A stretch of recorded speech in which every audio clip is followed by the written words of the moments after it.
Hey, this is Hans from Dakota Angler and Outfitter, and we're doing a series of bonefish fly videos. Today we're going to tie a cool pattern called Greg's Flats Fly by a Florida fly tyer whose name I'll probably mispronounce, but his name's Greg Mehive. And came across this pattern in a couple of books and on some blogs, and I took it with me last year to the Bahamas where it was really effective. So I'm tying up some more. I'm showing you how to tie it as well. Got a size 4 saltwater stainless hook in the vise. I'm going to start some tan thread. I laid down a little super glue because on these stainless steel hooks the thread likes to slip around, and it makes a more durable fly if you give something for that thread to really adhere to.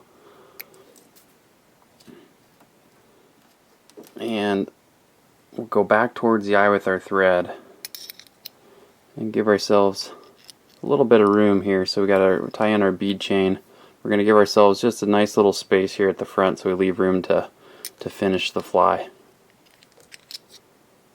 Just figure eight those eyes in place. A little residual super glue kind of helps lock everything in, so I'll go underneath the eyes at the end to make sure they're nice and locked in. And once the eyes are in place, we'll work back to the back of the hook, and we want to go slightly onto the bend because the prominent feature of this fly is a little pair of claws that are made out of white calf tail. And when this fly is in the water, you know, the bead chain makes the hook point right, hook point up, and then with those claws being tied up onto the bend a little bit, then the claws themselves actually stick up a little bit like a crab in a defensive position. So I've got some white calf tail. This stuff's a little curvy, but it'll work. I'm going to accentuate that claw sticking up by using the curve down. And what I'm going to do is, you want the claws almost the length of the hook shank. I'm going to tie those in, trim up the butt so that when I tie those in, I can tie down the butts right back to the back of the bead chain. And go back and to my tie-in point with my thread.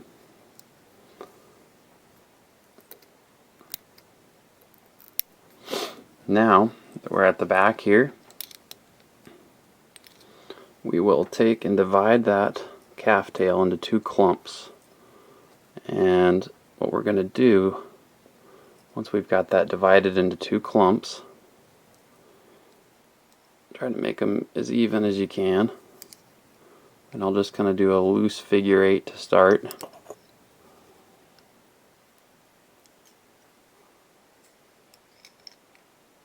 And once they're divided, I'm just going to throw a couple wraps around each, like you're almost like you're doing a parachute post. And that just accentuates those claws and makes them stay separate and nice and rounded. I'm just grabbing the calf tail with my thumb and forefinger and then wrapping the thread around the base of that hair. Oops. Once you just get a couple wraps, then we can get our thread back onto the hook shank. Next, we'll take some crystal flash. I'm going to take 2 strands of crystal flash, and at the back of the hook here I'll tie that in kind of in the middle of the length of the strands. Tie that right on top.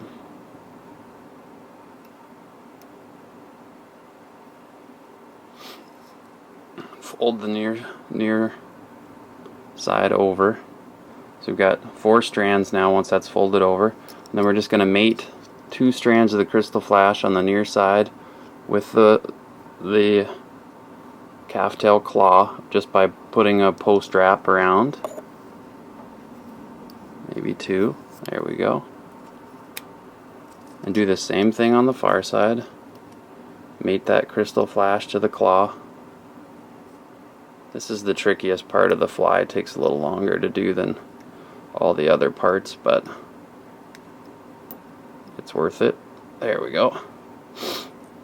And once that's mated, then we'll just trim the crystal flash just so it's about even width or just slightly longer than the calf tail claw. Now we're ready to finish the fly. And we're going to do that by doing the body of the fly. First we're going to tie in some clear D-rib. So we'll tie that in here at the back.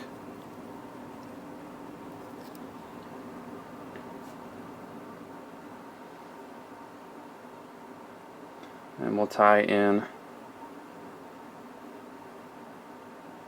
a brown hackle feather. And I'm going to tie this in tip first. So I've got the curvature of the feather facing down, and I've got the tip of the hackle feather here. Tie that in. I've got the other fibers kind of folded back out of the way. Excuse me. And next we'll do a piece of brown thread, and this is just going to be kind of some ribbing and modeling to the fly, kind of imitate the veins of like a shrimp underneath or a crab underneath. I'm just going to take and tie in a piece of brown tying thread.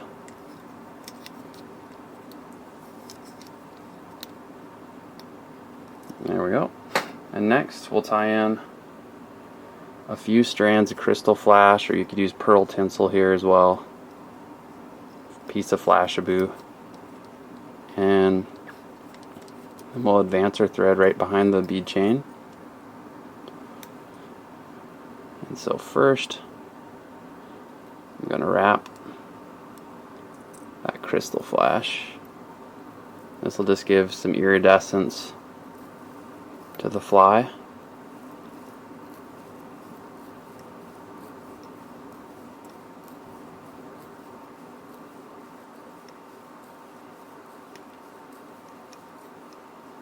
Tie that off when you get behind the bead chain eyes. Trim off your excess. Then we'll rib that with the brown thread.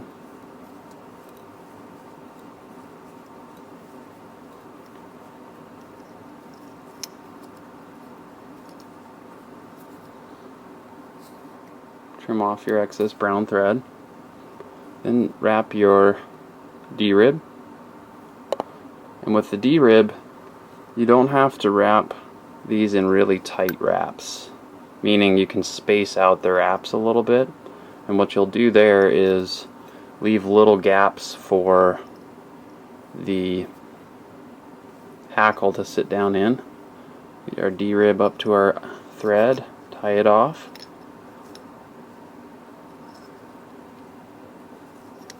And you can trim off the excess. Okay.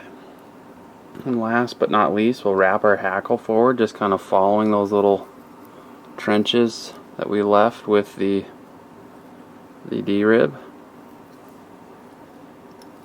And I've tied this both with the hackle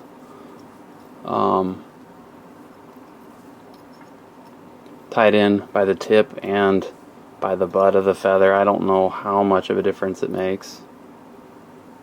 There we go. We get to our thread, we'll tie that off. You can mess around and tie it a little sparser if you'd like.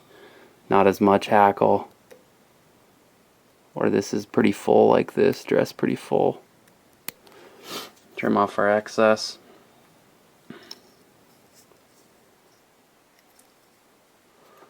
We'll go in and trim out some of these little extra fibers that cropped up.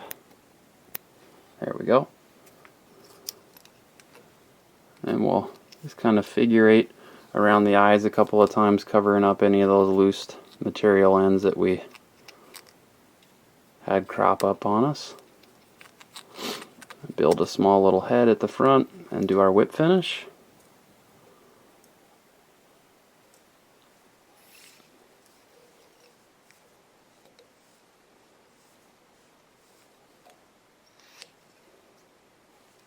Trim off our thread. It's pretty much the finished fly at that point, but to make this lay on the bottom nicely, you can go ahead and trim off the hackle on the underside of the fly. Or you can even cut that at an angle a little bit if you want the fly to kind of stand up at a little bit of an angle on the bottom.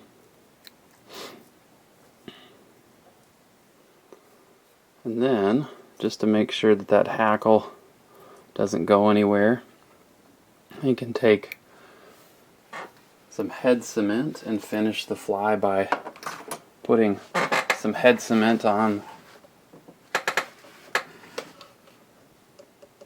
the underside of the fly and on your thread wraps at the front. You can also use like a UV adhesive like Hydro from Clear Cure Goo is a good one, but I'll just run a nice little bit of head cement along the bottom of the fly to kind of lock in that hackle, and then I'll head cement the front of the fly as well, and even take and get a little bit of head cement on those thread wraps that are securing the claws there.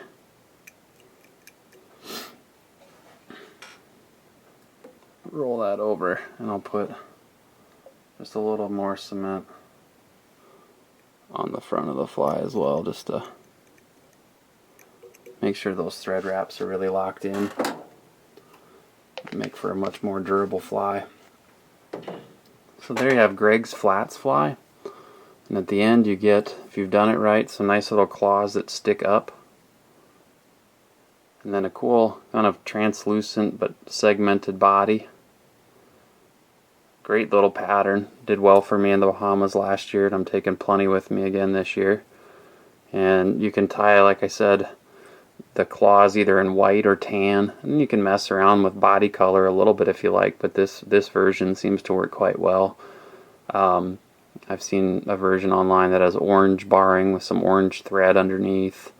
I messed around with different claw materials. I even used some badger fur for the claws. It's a little softer, kind of light tan fur, and that worked well. But this original version of Greg's Flats fly seems to work quite well. I'm Hans from Dakota Angler and Outfitter, and we just finished tying Greg's Flats fly. An excellent fly for bonefish, and probably would work quite well for carp as well. So tie some of these up, and we'll see you next time.